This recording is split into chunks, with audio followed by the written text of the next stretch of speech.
حرام قرار دیا۔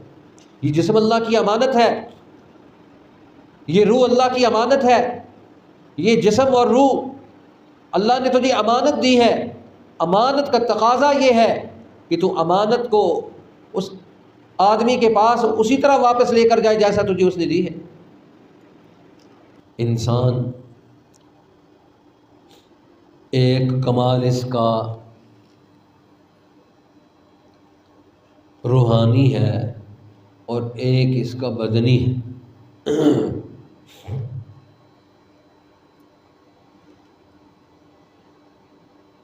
انسان کو دو قسم کے علوم کی ضرورت ہے،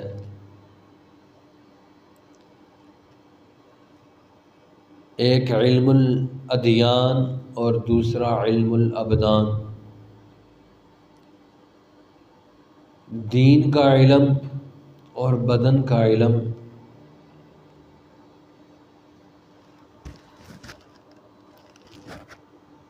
دین کا علم یہ انسان کی روح کی غذا ہے، اور بدن کا علم یہ انسان کی بدنی غذا ہے۔ حضرت انسان دو چیزوں سے مرکب ہے، ایک اللہ نے اس کو جسم عطا فرمایا اور ایک اللہ نے اس کو روح عطا فرمائی۔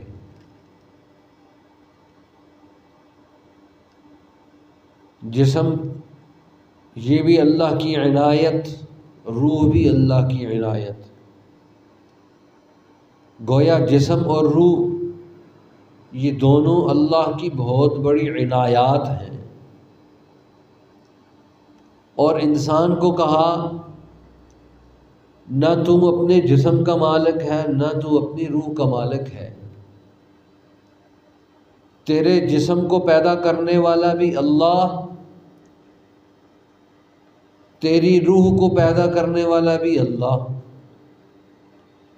تیری جسمانی ضرورتوں کو بھی پورا کرنے والے اللہ ہیں، تیری روح کی ضرورتوں کو بھی پورا کرنے والی ذات اللہ کی ہے۔ اب انسان اپنی جسم کی ضرورتوں کو پورا کرتا ہے،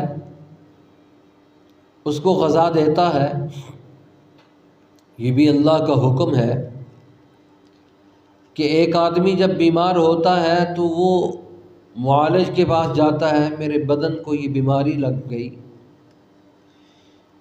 میرے معدے کو یہ بیماری ہے، میری آنتوں کے یہ مسائل ہیں، میرے جگر کے یہ مسائل ہیں، میرے گردوں کے یہ مسائل ہیں۔ اب وہ ساری چیزیں بیان کرتا ہے معالج کے پاس جا کے، اور وہ یہ کوشش کرتا ہے کہ میرا جسم بیماریوں سے، آلودگیوں سے دور ہو جائے۔ یہ اس لیے جاتا ہے کہ جسم پر حق ہے، اور اللہ نے اور اللہ کے رسول نے اس کو یہ حکم دیا، تیرا جسم تیرے پاس امانت ہے اللہ کی، تو اس کو بیمار نہیں چھوڑ سکتا، تو اس کو کمزور اور ناتواں نہیں چھوڑ سکتا، یہ اللہ کی دی ہوئی امانت ہے۔ کوئی آدمی اگر یہ کہے کہ میں اپنے جسم کے کسی عضو کو معطل کر لوں، کاٹ کر پھینک دوں، شریعت نے اس کو حرام قرار دیا۔ یہ جسم اللہ کی امانت ہے، یہ روح اللہ کی امانت ہے، یہ جسم اور روح اللہ نے تجھے امانت دی ہے۔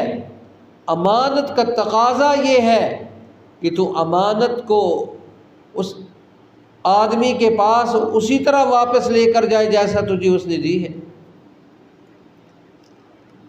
جسم بھی اللہ کا دیا ہوا، روح بھی اللہ کی دی ہوئی، اللہ اس کو واپس لینے کا حق رکھتا ہے۔ اب جب واپس لینے کا حق رکھتا ہے تو شریعت نے یہ حکم دیا، کوئی آدمی پہاڑ سے چڑھ کر نیچے چھلانگ لگا دے، اپنے جسم کو مصیبت میں ڈال دے، خودکشی کی طرف جائے گا، فرمایا تو نے یہ حرام ارتکاب کیا، حرام کام کیا ہے۔ اللہ کا دیا ہوا جسم اور تو اس پر اپنا تصرف کرتا ہے، یہ غلط ہے۔ اللہ کی دی ہوئی یہ امانت تجھے حق پہنچتا ہے کہ تو اللہ کی دی ہوئی امانت کو اللہ کی پراپرٹی سمجھے۔ یہ سرکار کی پراپرٹی ہے، تو اپنی مرضی سے اس کو استعمال نہیں کر سکتا۔ اپنے ہاتھ کو اپنی مرضی سے استعمال کرے، اپنے پاؤں کو اپنی مرضی سے استعمال کرے، اپنے دماغ کی دلوں کی قوتوں کو اپنی مرضی سے تصرف میں لے کر آئے۔ یہ تو اللہ کی دی ہوئی پراپرٹی اور امانت ہے تیرے پاس۔ اللہ نے اپنے نبی کو بھیجا، جاؤ انسانوں کو بتاؤ اس جسم کو کیسے استعمال کرنا ہے، اس روح کو کیسے استعمال کرنا ہے۔ اس جسم کو تم بیمار نہیں چھوڑ سکتے۔ اگر جسم بیمار ہے تو تم اس کا علاج کرواتے ہو، یہ سنت عمل ہے۔ بیماری کو بڑھانا یہ خودکشی کے مترادف ہے۔ جسم کو صحت مند، طاقتور، توانا بنانا یہ اسلام نے حکم دیا ہے۔ اور کیوں حکم دیا ہے؟ یہ اللہ کی پراپرٹی ہے، اس نے اس پر حقوق ادا کرنے ہیں۔ جسم صحت مند ہوگا، اللہ کے حقوق ادا کرے گا، اللہ کے رسول کے حقوق ادا کرے گا، بہن بھائیوں کے حقوق ادا کرے گا، گھر والی کی حقوق ادا کرے گا، رشتہ داروں کے حقوق ادا کرے گا، پڑوسیوں کے حقوق ادا کرے گا۔ کیوں؟ یہ جسم اللہ کا دیا ہوا ہے، اس پر حقوق عائد ہیں۔ جیسے سرکار نے کسی آدمی کو گاڑی دی، وہ اس لیے دی کہ وہ دفاتر کے کام کرے گا، اس کی ملحقہ جتنے امور ہیں ان کو سر انجام دے گا۔ اگر گاڑی کو وہ خراب کر دے جان بوجھ کر اس کا غلط استعمال کرے، تو اس کا مطلب یہ ہوا کہ اس نے اس گاڑی کے حقوق کو ادا نہیں کیا۔ اسی طرح یہ اللہ کی دی ہوئی یہ گاڑی، یہ جسمی انسانی، یہ اللہ کا دیا ہوا ہے، اس پر اللہ کا حکم چلے گا، اللہ کے رسول کا حکم چلے گا۔ انسان کہے میں اپنی مرضی سے کھاؤں، حکم دیا نہیں، تو اپنی مرضی سے نہیں کھائے گا، اپنی مرضی سے نہیں سوئے گا، اپنی مرضی سے نہیں پہنے گا۔ میں صرف اتنا لباس پہن لوں، میں لباس پہننے کی ضرورت ہی نہیں۔ جیسے یورپ کے اندر کہتے ہیں مدر پیدر آزاد۔ بھائی کیسے مدر پیدر آزاد؟ پیدا ہوئے ہو، کسی نے پیدا کیا ہے، تم اپنی مرضی سے اپنی جسم پر، اپنی جان پر کیسے تصرف کر سکتے؟ کہ ہمیں لباس کی ضرورت ہی نہیں؟ پورا شہر فرانس کے اندر ایک ننگوں کا ہے۔ کیوں جی؟ آفس میں ہے تب بھی لباس کی ضرورت نہیں، آفس کے باہر تب بھی لباس کی ضرورت نہیں۔ شریعت نے مسلمان کو یہ حکم دیا تیرا سطر ہے، ایک خاتون کا سطر ہے، ایک مرد کا سطر ہے۔ حکم یہ دیا ناپ سے لے کر گھٹنوں تک یہ تیرا سطر ہے، تیرے پاس اتنے کپڑے نہیں ہیں، پتے لپیٹ لے، لیکن اتنے حصے کو تو نہیں چھپا کے رکھنا ہے۔ تیری مرضی نہیں چلے گی تیرے جسم پر، جیسے آج کل کہا جاتا ہے میرا جسم میری مرضی۔ بھائی تیرا جسم ہے ہی نہیں، تیری مرضی کہاں سے آئی؟ جسم بھی اللہ کا دیا ہوا، روح بھی اللہ کی دی ہوئی، ان دونوں پر حکم بھی اللہ کا چلے گا۔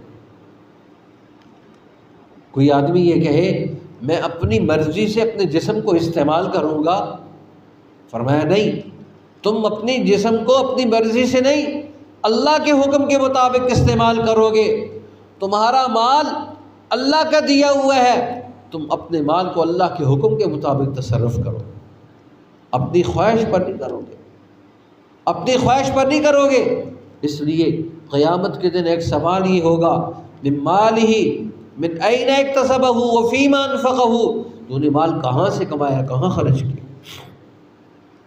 مال اللہ کا دیا ہوا، صلاحیتیں اللہ کی دی ہوئی، قوتیں اور طاقتیں اللہ کی دی ہوئی، جسم بھی انسان اللہ کے حکم کے مطابق استعمال کرے گا، مال کو بھی اللہ کے حکم کے مطابق استعمال کرے گا کہ میں نے مال کمایا میں جہاں خرچ کروں، میرا مال میں جہاں خرچ کروں۔ شریعت نے کہا تیرا مال کہاں سے آیا؟ یہ تو اللہ کے دیا ہوا امانت ہے تیرے پاس۔ اور صحابہ نے اس کو سمجھا، وہ صرف اس مال میں سے اتنا ضرورت کو اختیار کرتے جس سے جسم کھڑا ہو جاتا، 2-4 لقمے لگا لیتے، کمر کھڑی ہو جاتی اللہ کی عبادت کے لیے، اس کے ماں سوا سارا خرچ کر دیتے۔ صحابہ نے پوچھا یا رسول اللہ مال کیا ہے؟ یسألونک ماذا ینفقون قل ما انفقتم من خیر فللوالدین والاقربین والیتامى والمساکین وابن السبیل والسائلین وفی الرقاب.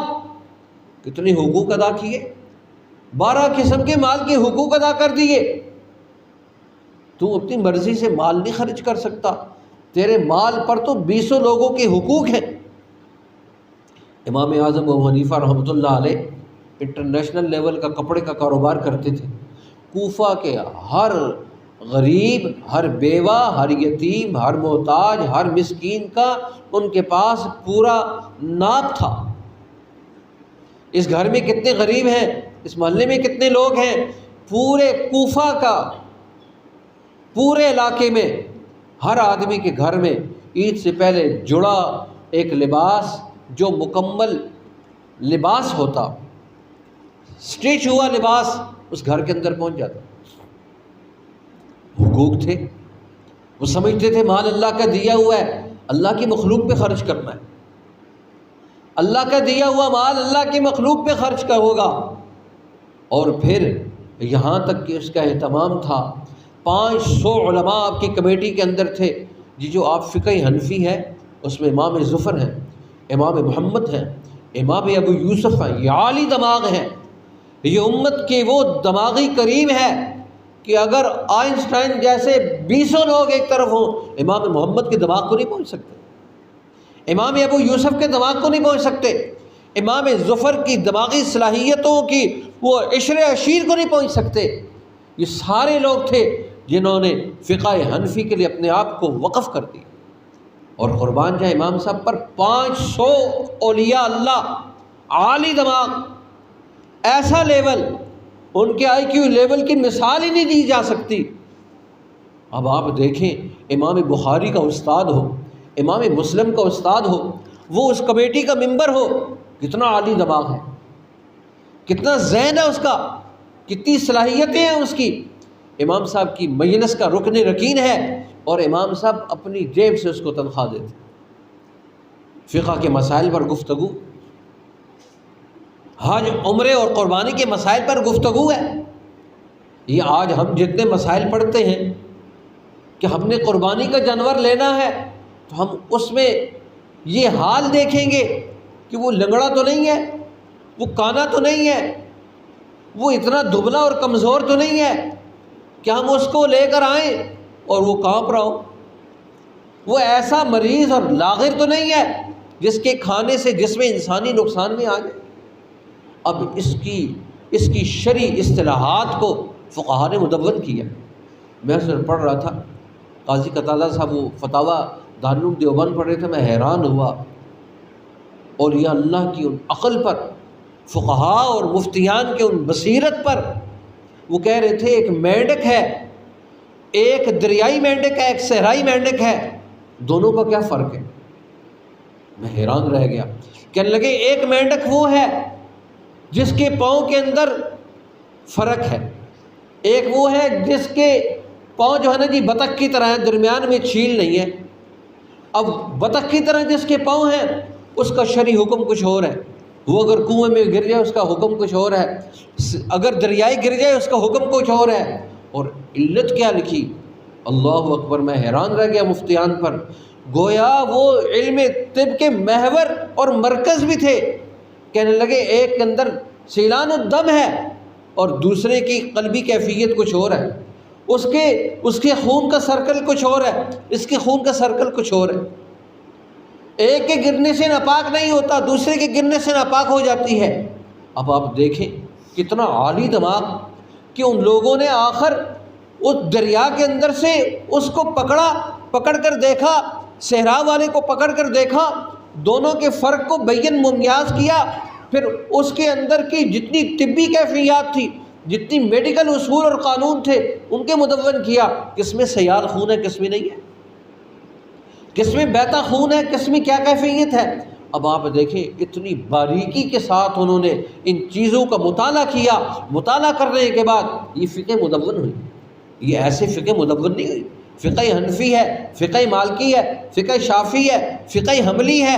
یہ کیا ہے؟ یہ بائلاز، یہ انسانی انسانی سوسائٹیوں کو چلانے کے اصول اور قانون ہیں، اور انہوں نے کتنی محنت کی، کتنی تقدو کی، کس انداز میں کردار ادا کیا، اور پھر جانوروں کے اعتبار سے اتنے حقوق کہ وہ لنگڑا کتنے فیصد لنگڑا ہے، اس کے اندر 50% ہے، 70% ہے، وہ کتنا لنگڑا کے چلتا ہے، کتنا لنگڑا کے چلے گا پھر ہم قربانی کریں گے، اتنا اگر لنگڑائے گا تو پھر ہم قربانی نہیں کریں گے۔ اب اتنے اصول اور قانون مدون کیے، اتنی باریکی کے ساتھ انسانیت کے لیے ان اصولوں اور قانونوں کو فراہم کیا کہ ہر آدمی اگر جب وہ قربانی کرتا ہے اس کے سینکڑوں مسائل ہیں، ان مسائل کو جب سیکھتا ہے، سیکھ کر آگے کردار ادا کرتا ہے، پھر اس کو پتہ چلتا ہے میں نے یہ کیا کام کیا۔ اور پھر ایک آدمی جب قربانی کرتا ہے، سارا سال ایک جانور کو پالتا ہے، اس کی کیفیت مختلف ہے۔ اب ایک آدمی گیا اور جا کر آخری دنوں میں لے کر آیا، اب اس کی تجربے کی کیفیت مختلف ہے، اس لیے اس کو چاہیے جو آخری دنوں میں جانور لیتا ہے کسی سمجھدار کو لے کر جائے، تاکہ وہ ایسا معذور جانور لے کر نہ آ جائے شرعاً جس کی قربانی ہی صحیح نہیں، جس کی حالت ہی ٹھیک نہیں۔ اس لیے ایک جانور ایسا ہے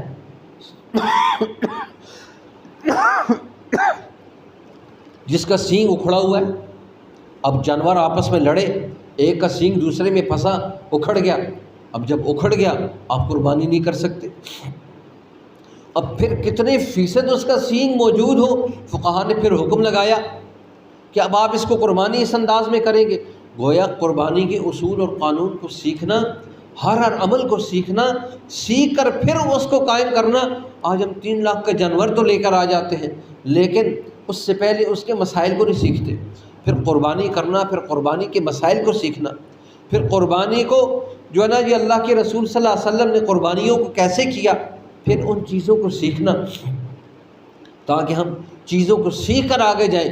اس لیے تو قرآن مجید نے کہا لَن يَنَالَ اللَّهَ لُحُومُهَا وَلَا دِمَاؤُهَا، اللہ کو تو نہ تمہارا گوشت پہنچتا ہے نہ تمہارا خون پہنچتا ہے، اللہ کو اس ساری قربانی کے عمل سے پہنچتا کیا ہے؟ وَلَكِن يَنَالُهُ التَّقْوَىٰ مِنكُمْ، اللہ تو تمہارے دلوں کی کیفیت کو دیکھتا ہے، اس آدمی نے یہ جو قربانی کی ہے اس کے مقاصد کیا ہیں۔ اور آج ایک اور بہت بڑا فتنہ یورپ کی طرف سے، وہاں کے مستشرقین کی طرف سے، ان مسلمانوں کو دیکھو، یہ کروڑوں جانور ویسے ہی جو ہے نا جی خون بہا دیتے ہیں۔ اب آپ دیکھیں کتنا بڑا حملہ ہے، اسلام کا ایک حکم ہے، اللہ اور اللہ کے رسول کا ایک حکم ہے، اس لیے فرمایا یہ جو 10 ذی الحجہ ہیں، حدیث میں فرمایا کہ 10 ذی الحجہ جب شروع ہوتے ہیں، اللہ کو ان دنوں میں سب سے محبوب عمل احراق الدم، خون بہانا ہے، احراق الدم، خون بہانا ہے۔ اور ایک طرف خون بہانا اللہ کو بہت محبوب ہے، دوسری طرف فرمایا لن ینال اللہ لحومها ولا دماؤها، اللہ کو تو تمہارے خون کی کوئی ضرورت نہیں، اللہ کو گوشت کی کوئی ضرورت نہیں۔ واقعتاً دیکھنے میں یہی ہے، گوشت اللہ تو نہیں لے کر جاتا، اس کی ساری چیزیں اللہ تو نہیں استعمال کرتا۔ قرآن مجید کہتا ہے لن ینال اللہ لحومها ولا دماؤها، اللہ کو تو نہ گوشت کی ضرورت ہے، نہ خون کی ضرورت ہے، نہ تمہاری کسی اور چیز کی ضرورت ہے، تو اللہ تعالیٰ کو کس چیز کی ضرورت ہے؟ قرآن مجید نے کہا وَلَكِن يَنَالُهُ التَّقْوَىٰ مِنكُمْ، اللہ تو یہ دیکھتا ہے اس نے قربانی کی ہے کس ذہن سے کی ہے، کس فلسفے کو دیکھ کر کی ہے۔ فلسفہ قربانی در حقیقت سیدنا ابراہیم خلیل اللہ علیہ الصلاۃ والسلام کے مقاصد ہیں۔ مقاصد کو سامنے رکھے بغیر کوئی آدمی کوئی کام کرتا ہے، اس کام کی کوئی حقیقت نہیں رہتی۔ مقاصد قربانی، قربانی اور فلسفہ قربانی کو سامنے رکھنا، پھر آپ یہ عمل کریں گے، آپ کو اس عمل میں لطف بھی آئے گا، مزہ بھی آئے گا، اللہ بھی راضی ہوں گے، اللہ کے رسول بھی راضی ہوں گے، اور انسانی ضرورتیں بھی پوری ہوں گی۔ اس لیے اگر کسی آدمی کی ایک بال کے برابر نیت گوشت کی ہو گئی، قربانی ضائع ہو گئی، ساتوں کے ساتوں حصے ختم ہو گئے۔ کیوں؟ وَلَكِن يَنَالُهُ التَّقْوَىٰ مِنكُمْ، اب دلوں کے اندر تقویٰ ختم ہو گیا، وہ جو اللہ چاہتے تھے اس کے اندر میرا ڈر اور خوف پیدا ہو جائے، اب وہ نہیں ہوا۔ اس لیے ایک آدمی اگر قربانی کرتا ہے تو قربانی میں یہ ضروری امر ہے کہ قربانی میں اس گوشت کو جب لے تو اس کو برابر 3 حصوں میں تقسیم کرے، ایک اپنے گھر والوں کے لیے، ایک ضرورت مند لوگوں کے لیے جو لوگ قربانی نہیں کر سکتے، اور ایک اپنے گھر کے لیے کرتا ہے، ایک انسانی ضرورتوں کے لیے کرتا ہے، اور ایک رشتہ داروں کے حقوق کو ادا کرتا ہے۔ ایک آدمی اگر گوشت قربانی کے اس انداز میں کرتا ہے، ساری ہڈیوں کو ایک طرف کر دیتا ہے، سارا گوشت ایک طرف کرتا ہے اور گوشت اٹھا کر سارا گھر کے اندر فریز کر لیتا ہے، تو مقاصد قربانی کو تو اس نے سمجھا ہی نہیں۔ قربانی تو اس لیے تھی کہ وہ اللہ تعالیٰ یہ چاہتے ہیں انسانی ضرورتوں کی تکمیل ہو۔ جن لوگوں نے سارا سال گوشت نہیں کھایا، اب ان تک یہ چیز پہنچے، ان کے حقوق ادا ہو۔ اب جس آدمی نے ساری زندگی جب جاتا ہے بکری کی دکان پر جا کر 2-3 کلو گوشت لے آتا ہے مہینے کا، اب وہ آدمی بھی سارا سال کا گوشت سٹور کرنا شروع کر دے، تو ایک عام آدمی جس نے ساری زندگی دال آلو کھائے ہیں، اب اس کے حق کو اس نے مار لیا۔ گویا اس نے مقاصد قربانی کو نہیں سمجھا، اس کے دل و دماغ میں ابھی تک وہ گوشت کا بھوت سوار ہے۔ شریعت یہ چاہتی ہے کہ یہ اپنا مال خرچ کرے، خرچ کرنے کے بعد انسانی حقوق کو ادا کرنے کا جذبہ فدائیت نہیں ہوگا تو قربانی کا عمل ضائع ہو جائے گا۔ جذبہ فدائیت کیا ہے؟ حضرت ابراہیم علیہ السلام نے جذبہ فدائیت سے سرشار ہو کر یہ عمل کیا۔ آج اگر ہم اس جذبے کو چھوڑ کر کردار ادا کریں گے، محض گوشت کو حاصل کرنا، محض دکھلاوے کو حاصل کرنا، بہت سارے لوگ ہیں وہ بیل لے آئیں گے اور پھر واہ چلاتے رہیں گے۔ اب وہ ایک آدمی کو بتا رہے ہیں، دوسرے کو بتا رہے ہیں، تیسرے کو بتا رہے ہیں، اب بیل تو لے کر آ گیا، لیکن مقاصد میں تیرے اگر وہ خرابی پیدا ہو گئی، بال کے برابر ریاکاری کا عمل پیدا ہو گیا، تیرا سارا بیل ضائع ہو گیا۔ تو نے 3 لاکھ لگا دیے، 4 لاکھ لگا دیے، لیکن ریاکاری کا عمل۔ اللہ کے ہاں ریاکاری نہیں چلتی، دکھلاوا نہیں چلتا، اللہ کے ہاں تو صرف اخلاص چلتا ہے۔ وَلَٰكِن يَنَالُهُ التَّقْوَىٰ مِنكُمْ، اللہ کو تقوی کی ضرورت ہے۔ تمہارے دل کے اندر مقاصد کیا ہیں؟ مقاصد قربانی کو نظر انداز کر کے قربانی کرنا یہ کوئی حقیقت نہیں ہے۔ اللہ مجھے اور آپ کو قربانی اور مقاصد قربانی کو سامنے رکھ کر کردار ادا کرنے کی توفیق نصیب فرمائے، تاکہ ہم اس فرض سے سبکدوش بھی ہو سکیں اور اللہ اور اس کے رسول کے حکم کے مطابق کردار ادا کر سکیں۔ اللہ مجھے اور آپ کو اس کی توفیق نصیب فرما دے۔ وآخر